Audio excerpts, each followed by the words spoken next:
Әнші тележүргізуші ұстаз. Кішкентай кезінен бастап-ақ әнші болуды армандаған ол 7 жасынан бастап фортепиано мектебіне барып, түрлі байқаулардың жеңімпазы атанып жүрді. Мен және Астананың бүгінгі кейіпкері Гүлзар Ғабдрахман оның жетістікке жету жолын бірге тамашалайық.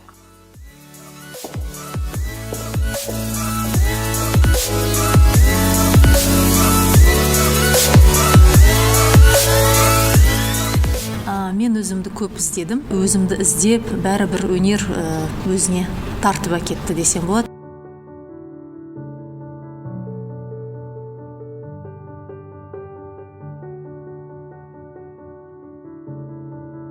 Себебі бірінші жоғары мамандығым ол ақпаратты қорғауды ұйымдастыру және оның технологиясы мамандығы. Екінші жоғары білімге келетін болсақ, екінші мамандығым журналист.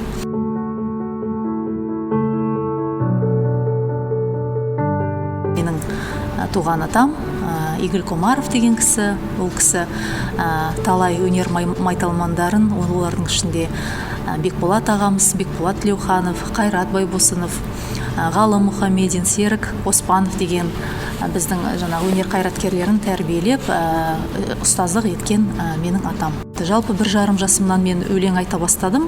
Ең алғаш мен 7 жасымда осы фортепиано сыныбына қабылдандым.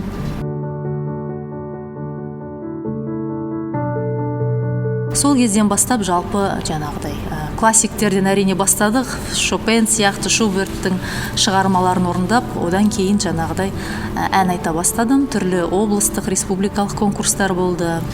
Олардың ішінде әрине Жас қанат, жастар Қазақстанның болашағы деген сияқты конкурстардан бастап, оларда да жеңіп, жүлделі орынға ие бола бастадым. Мектеп қабырғасында оқып жүргенде өзім осы әнші болсам, осы Роза апамыздай, Роза Бағланова апамыздай, Роза Рымбаева апамыздай, Бибігүл Төлегенова апамыздың жолын қуып, мен де осылай әнші болғым келеді деп, жалпы ішімде әрине сондай арман болды. Одри Хепберн менің сүйікті актрисам, өте ол кісінің образынан, бейнесінен, жалпы сол баяғы «Завтрак у Тиффани» деген фильмін кейде өзім көргім келгенде көріп алам, бір 5-10 рет көрсем, көрген шығармын, енді 10 рет, аз болса 10 рет көріп, содан шабыт алып, сол Голливудтың фильмдері мені қатты шабыттандырады. Джаз музыкасына менің махаббатым ерекше. Жалпы сол джаз музыкасын бізде де Қазақстанда өкінішке орай қазір енді қатты дамымай жатыр. Расы керек, қазір кішкене бізде көбінесе той бизнес, кішкене шоу бизнеске енді расын айту керек, бізге кішкене алыстау. Менің айтып жүрген әндерім де, мысал үшін, бағытым да сол кішкене жазды айтсам деп өзімді көремін болашақта. Осыны кішкене халықтың вкус дейміз ғой, халықтың талғамына кішкене біз құлағына сіңірсек.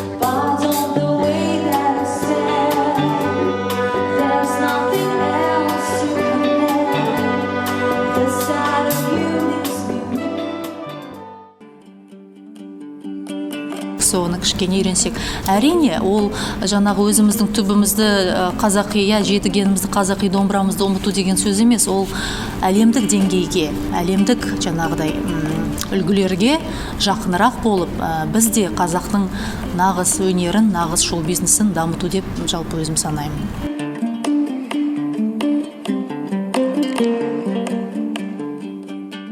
Әрине бизнес көзі бола алады. Қандай жағдайда, егер әуелі сіздің өзіңіздің бойыңызда өнер болса, оны өнерге мысал үшін өнерден алыс адам, өнер бизнесінде енді жүру кішкене қиындау, өйткені оның қыр-сырын білу керек, ішкі кухнясы дейміз, ішкі кухнясын білу керек.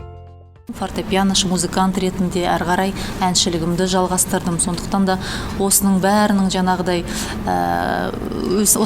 ала келе өзімнің 5 жылдық ұстаздық тәжірибем бар дедім осыған дейін. Соның бәрін ала келе бір өзіңнің, қалай айтсам болады, өзіңнің методикаң, өзіңнің бір, мысал үшін сабақ беруде де, өнерде де, өмірде де өзіңнің бір үлгің болады. Өнер адамы, егер өнер бизнес көзіне айналдырғысы келсе, әрине ол өзінің бойында өнер болу керек, өнерді түсіну керек. Бірақ әрине ең басты менің қағидам ол өзіңізге сену керек. Түрлі қиындықтар болуы мүмкін, түрлі жайттар болуы мүмкін. Ол өмір ғой. Біресе ақ жолақ, біресе қара жолақ. Сондықтан да оған бәріне де дайын болып, ішкі қайсарлықпен, ішкі бір қажырлықпен, ішкі бір алдыңызға мақсат қойып, мен оны жеңем, мен тек қана алға жылжимын, жаңағыдай неше түрлі жан-жақта жаңағыдай ешқандай әңгімелерге де ермей, ой, сен бола алмайсың дегенде, мысал үшін ондайлар болады, сені жолдан саған бөгет жасап тұрады. Оларды елемей, тек қана өзіңіздің жоспарыңызбен, адал еңбекпен жаңағыдай жасасаңыз, өз ісіңізді сүйсеңіз, сонда да табыс ол көп күттірмейді. Мектеп ашу идеясы маған енді осыдан бір 2 жыл бұрын келе бастады. Бірақ әрине ол уақытта мен түрлі жаңағыдай өзімді студияда істеп жүрдім, өзім ұстаздық жаңағы тәжірибемді кішкене молайтам деп түрлі студияда жұмыс істеп жүрген кезімде, әрине міне 5 жылдан астам уақыт өткен соң ғана, осы жылы ғана мен дәл осыған бел будым. Осы жылы мен ашайыншы, маған білмеймін, тәңірден бір шабыт келді. Осы жылы қалайда ашуым керек.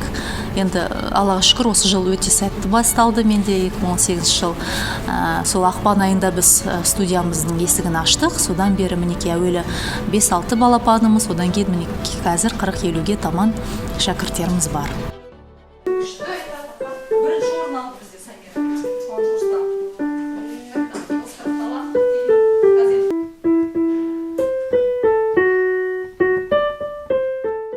Іште бір стержень болу керек. Іште бір мен болам, менде бәрі де іске асады, мен оған шыдаймын, мен оған төземін, мен тек қана алда жүремін деген өзіме сенім арқасында енді бүгінгі күнге мінекей Аллаға шүкір жетіп жатырмыз.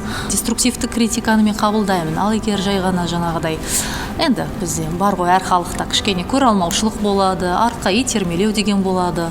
Мен оларды елемеуге тырысамын.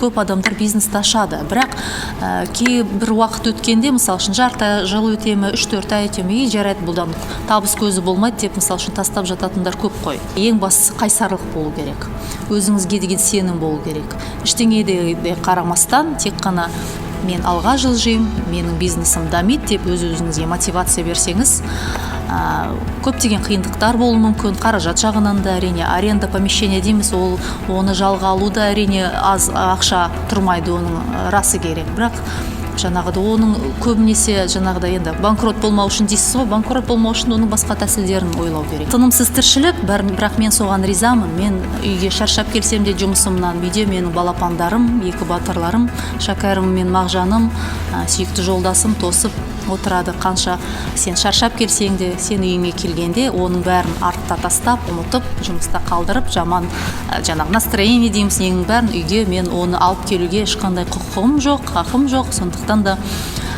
егер сондай бір ниет болса, алып жүруге болады.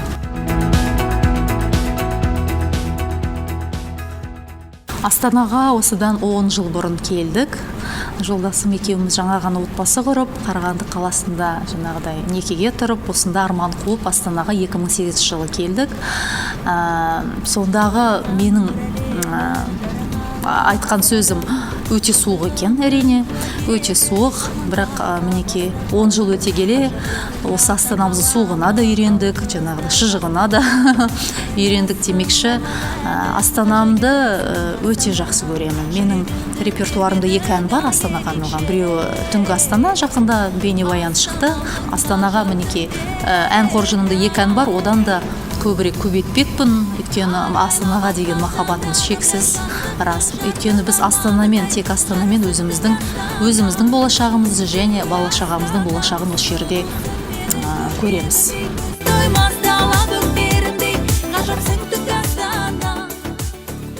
Астана менің қалам. Себебі Астана арман қуған жандардың қаласы. Осында биік бір жетістіктерге, биік бір мақсаттарға жетем деген жас өспірімдер болсын, балалар болсын, жастар болсын. Егер еңбек етсеңіздер, егер оған сенсеңіздер, сол бағытта жұмыс істесеңіздер, бәрі де болады. Астана армандардың орындалатын қаласы.